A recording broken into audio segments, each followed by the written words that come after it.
नमस्कार दोस्तों। आज आप सभी का स्वागत है आर्यन एकेडमी के यूट्यूब चैनल पर। हम आज करंट विद स्टैटिक जी के पढ़ेंगे। ये एक नई क्लास है और नई शुरुआत है। तो आगे देखेंगे कि प्रश्नों के संख्याओं को और प्रश्नों की स्थिति को। अगला प्रश्न है, पहला प्रश्न है आप लोगों के सामने, अखिल भारतीय तकनीक शिक्षा परिषद के अध्यक्ष का अतिरिक्त प्रभार किसे सौंपा गया है? तो योगेश सिंह को। उत्तर होगा आपका योगेश सिंह को। ये अखिल भारतीय तकनीकी शिक्षा परिषद क्या होता है? अखिल भारतीय तकनीकी शिक्षा परिषद जो भारत सरकार की एक राष्ट्रीय स्तर की संस्था है। यह प्रावधान तकनीकी शिक्षा और फार्मेसी प्रबंध या जिसका मुख्य उद्देश्य है तकनीकी शिक्षा का सुसंगत और बेहतर बनाना होता है। अगला प्रश्न चलते हैं प्रश्न संख्या 2 पर। हाल ही में garden rich ship builders and engineer limited द्वारा भारतीय नौसेना को कौन सा एंटी सब मरीन वारफेयर सैलो वाटरक्राफ्ट सौंपा गया है? आईएनएस अंजदीप। ये क्या होता है आईएनएस अंजदीप? आईएनएस अंजदीप जो होता है ये एंटी सबमरीन वारफेयर सैलो है। खास या युद्धपोत है एक तरह का, जिन्हें उथले तटीय इलाकों में दुश्मन की पनडुब्बियों को ढूंढने, उनका पता लगाने और नष्ट करने के लिए डिजाइन किया गया है। अगला प्रश्न है प्रश्न संख्या 3। इसमें देखेंगे इंडियन ऑप्टल लिमिटेड यानी आईओएल के उन्नत रक्षा नेविगेशन प्रणाली के लिए किस देश की कंपनी सफरान के साथ समझौता किया गया है? तो सफरान फ्रांस के साथ समझौता किया गया है। ये क्या होता है? इंडियन ऑप्टल लिमिटेड कंपनी क्या करती है? ये नेविगेशन क्षेत्र है, नेविगेशन प्रणालियों की रक्षा करती है। नेविगेशन प्रणाली क्या होती है? ये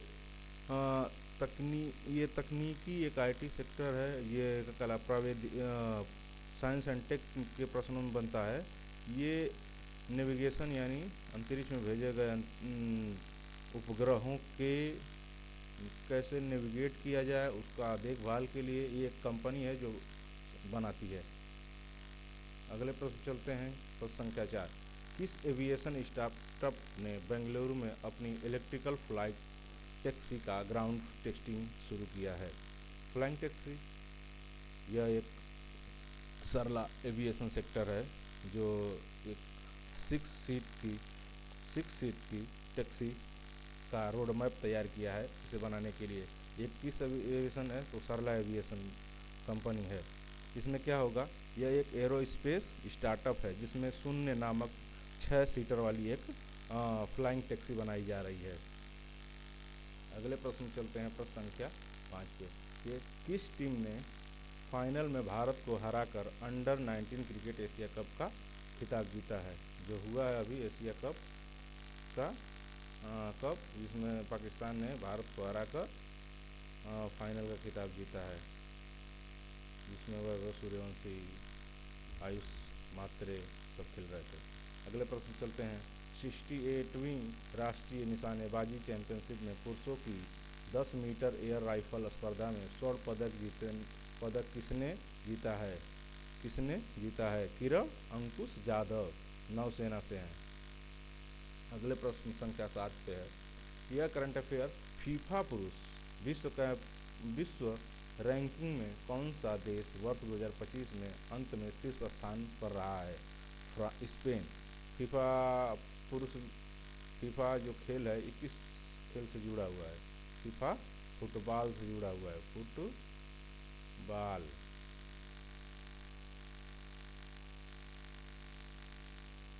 राइटिंग अच्छी नहीं हो रही है, चलते हैं आगे बढ़ते हैं। प्रश्न संख्या 8। नवंबर 2025 में भारत के 8 प्रमुख बुनियादी उद्योगों कोर सेक्टर में वृद्धि कितनी दर्ज की गई है? 1.8%। ये कोर सेक्टर कौन से हैं जिसमें वृद्धि दर्ज की गई है? 8 प्रमुख हैं, जिसमें से कौन कौन से हैं? बिजली, स्टील, कोयला, रिफाइनरी, सीमेंट, आईटी सेक्टर, इसमें वृद्धि दर्ज की गई है। आगे बढ़ते हैं। हाल ही में किस भारतीय महिला क्रिकेटर को विशाखापत्तनम में श्रीलंका के खिलाफ T20 सीरीज में डेब्यू करने का मौका मिला है? वैष्णवी शर्मा।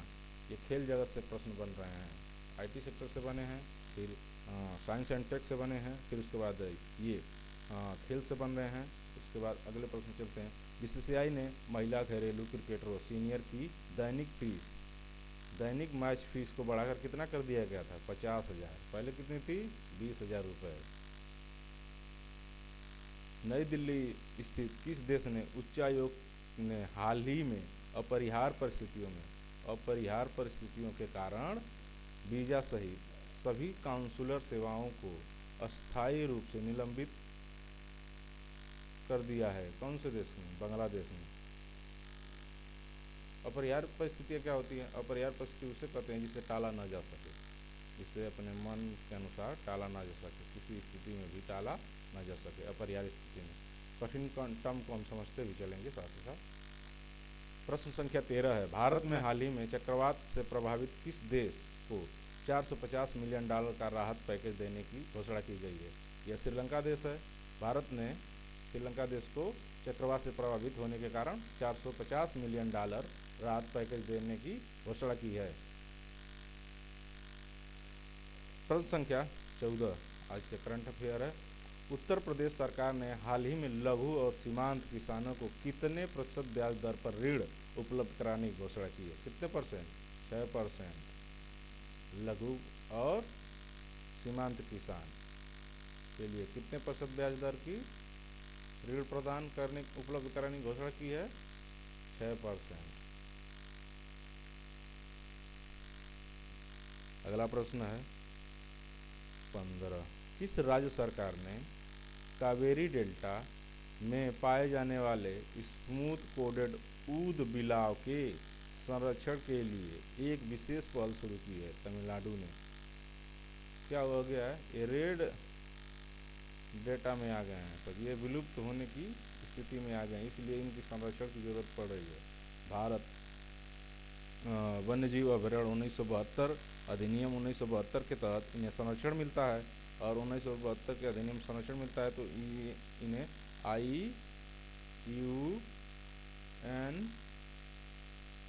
IUCN के थ्रू रखा जाता है ताकि इनका संरक्षण हो सके। ये एक प्रकार का है, ये इनका मुख्य भोजन है। मछली ये खाते हैं, शिकार करते हैं। प्रश्न संख्या 16। अब ये स्टैटिक जीके शुरू हो गया है। हमने करंट अफेयर 15 क्वेश्चन सॉल्व किया है। इसके बाद चलते हैं स्टैटिक जीके। मानो अमाशय में कौन सा अम्ल पाया जाता है? HCl यानी हाइड्रोक्लोरिक अम्ल पाया जाता है मानव के अमाशय में। बेकिंग सोडा का रासायनिक नाम क्या है? बेकिंग सोडा का रासायनिक नाम क्या है? क्या हो सकता है? Sodium bicarbonate. पंचायती राज व्यवस्था किस संशोधन द्वारा स्थापित की गई थी? पंचायती राज व्यवस्था किस संशोधन द्वारा स्थापित की गई थी? 73वां संविधान संशोधन द्वारा स्थापित की गई थी। हार्नबिल महोत्सव किस राज्य में मनाया जाता है? बहुत ही चर्चित क्वेश्चन है,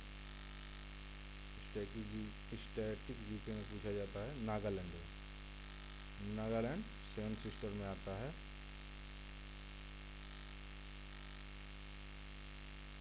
राष्ट्रीय किसान दिवस कब मनाया जाता है?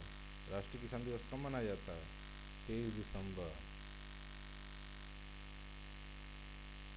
20 प्रश्नों की पद्धति को हमने देखा और समझा।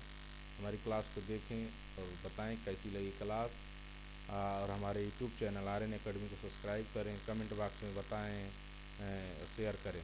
धन्यवाद।